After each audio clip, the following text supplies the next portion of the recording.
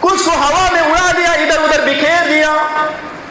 اللہ تبارک و تعالیٰ نے سمندر کو حکم دیا، سمندر نے اس کی بہے ہوئی راکھ کو جمع کر دیا، اللہ نے ہوا کو حکم دیا، ہوا نے بھی اس کی اڑی ہوئی راکھ کو جمع کر دیا۔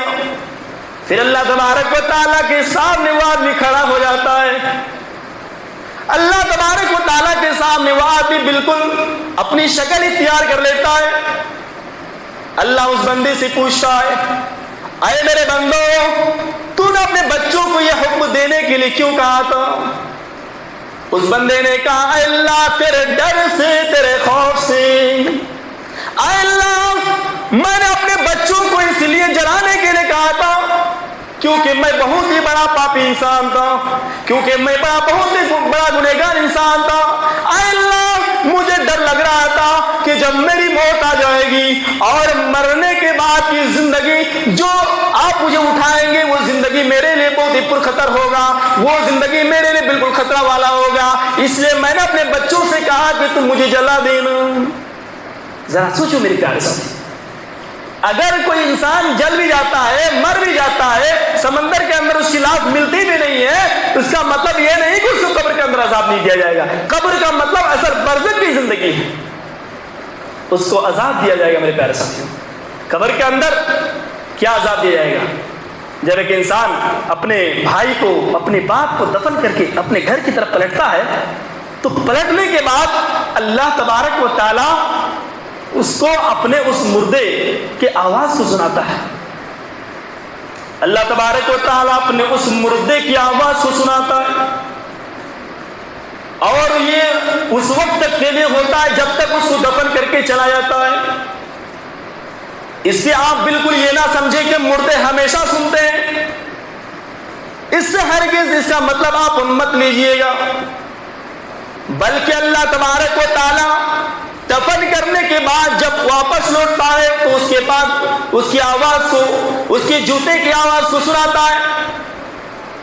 اس لیے سناتا ہے تاکہ اللہ تبارک و تعالیٰ اس بندے کو احساس کرائے کہ میں دنیا کے اندر جس کے لیے کمایا کرتا تھا، جس کے لیے میں نے نمازیں چھوڑی، جس کے لیے میں نے روزے چھوڑی، جس کے لیے میں نے حرام و حلال کی تمیز نہیں کی، میں نے بینک میں نوکری کیا، میں نے جوا کھیلا، میں نے سٹا بھی کھیلا، میں نے سود پہ، لون پہ میں نے پیسہ لے کر کے کاروبار بھی کیا، میں نے اپنی بیٹوں کی زندگی بنانے کے لیے، میں نے اپنی بیٹیوں کی زندگی بنانے کے لیے، میں نے اپنے بیٹوں کی زندگی بنانے کے لیے، اس کے لیے زمین و جائیداد خریدنے کے لیے، اس کے لیے بڑے بڑے مکان بنانے کے لیے، اس کی گاڑیاں خریدنے کے لیے میں دنیا میں حلال و حرام کی تمیز نہیں کرتا تھا۔ میں دنیا کے اندر بالکل شریعت کو چھوڑ بیٹھا تھا، شریعت کو بھلا بیٹھا تھا۔ آج مجھے یہ سب لوگ چھوڑ کر کے جا رہے ہیں۔ یہ ریزن ہے کہ مرنے کے بعد اللہ تعالیٰ ہمارے قدموں کے آواز کو، مردے کو سناتا ہے۔ سننے کے بعد جب چلا جاتا ہے، گنہگار انسان ہوتا ہے، اس کو ایک ہتھوڑا، ہیمر ہوتا ہے نا، اس کو ہتھوڑا لینے کے بعد کان اور سر کے بیچ میں اس کو ایک ہتھوڑے سے کیل ٹھوکا جاتا ہے، کانٹا ٹھوکا جاتا ہے۔ آپ ذرا سوچیں کیا حالت ہو سکتی ہے. ذرا سوچو میرے پیارے ساتھیوں، اگر ہمیں ذرا سا کانٹا چبھ جائے تو ہم سے یہ برداشت نہیں ہوتا ہے. آج اگر ہمارے گھروں میں فین نہ ہو، ہمارے گھروں میں اے سی نہ ہو، جس کی وجہ سے جب مچھر کاٹنے لگتا ہے تو ہمارا ہاتھ بالکل سوج جاتا ہے، ہماری باڈی سوج جاتی ہے. ہماری باڈی مچھر کے کاٹنے کے بھی اس درد کو برداشت نہیں کر پا رہی ہے. میرے پیارے ساتھیوں، ذرا سوچو کہ قبر کے اندر جب ہمارے کانوں میں، ہمارے سروں پہ، ہمارے آنکھوں میں جب کیل ڈالا جائے گا، جب ہتھوڑے سے کیل ٹھوکا جائے گا تو ہم سے کیسے برداشت ہوگا؟ ذرا سوچو میرے پیارے ساتھیوں، ذرا تصور کرو اور قبر کی زندگی میں جا کے دیکھو، قبرستان جا کے دیکھو. ہم سے کتنے مالدار، کتنے امیر، اچھی اچھی بلڈنگوں میں رہنے والے، اچھی اچھی گاڑیوں میں گھومنے والے، اچھے اچھے کھانے والے آج منو مٹی کے اندر دفن ہے. کبھی ہم نے سوچا اس کے بارے میں؟ گنہگار اگر آپ ہوں گے، قبر کے اندر آپ کو ہتھوڑا سے، کانٹی سے آپ کو کیل ٹھوکا جائے گا. اگر آپ گنہگار ہوں گے تو آپ کو قبر کے اندر آگ کا آپ کے لیے بستر تیار کیا جائے گا، آگ کا لباس تیار کیا جائے گا. اس لیے میرے پیارے ساتھیوں، آپ قبر کے عذاب سے بالکل اللہ کی جو ہے پناہ چاہیے. قبر کے عذاب سے اللہ کی پناہ مانگو. اللہ کے پیارے نبی صلی اللہ علیہ وسلم ہمیشہ قبر کے عذاب سے پناہ مانگنے کی دعا کرتے تھے. اللہم انی اعوذ بک من عذاب القبر واعوذ بک من عذاب جہنم واعوذ بک من فتنة المسیح الدجال واعوذ بک من فتنة المحیا والممات. اے اللہ میں قبر کے عذاب سے تیری پناہ چاہتا ہوں. اے اللہ میں جہنم کے عذاب سے تیری پناہ چاہتا ہوں. اے اللہ میں مسیح دجال کے فتنے سے تیری پناہ چاہتا ہوں. اے اللہ میں موت اور زندگی کے فتنوں سے تیری پناہ چاہتا ہوں. اللہ کے پیارے نبی صلی اللہ علیہ وسلم، اللہ کے پیارے نبی صلی اللہ علیہ وسلم اپنے سسر کو یہ دعا سکھا رہے حضرت ابوبکر رضی اللہ عنہ کو. اس لیے میرے پیارے ساتھیوں، قبر کے اندر جو عذاب دیا جائے گا، اس عذاب کے لیے آپ یہ پناہ طلب کریں اللہ تعالیٰ کی، تاکہ اللہ تعالیٰ ہم تمام لوگوں کو قبر کے عذاب سے بچائے. اللہ تبارک و تعالیٰ سے دعا ہے کہ اللہ تعالیٰ ہمارے آخرت کے سفر کو آسان کر دے. اے اللہ رب العالمین ہمیں قبر کے عذاب سے بچا.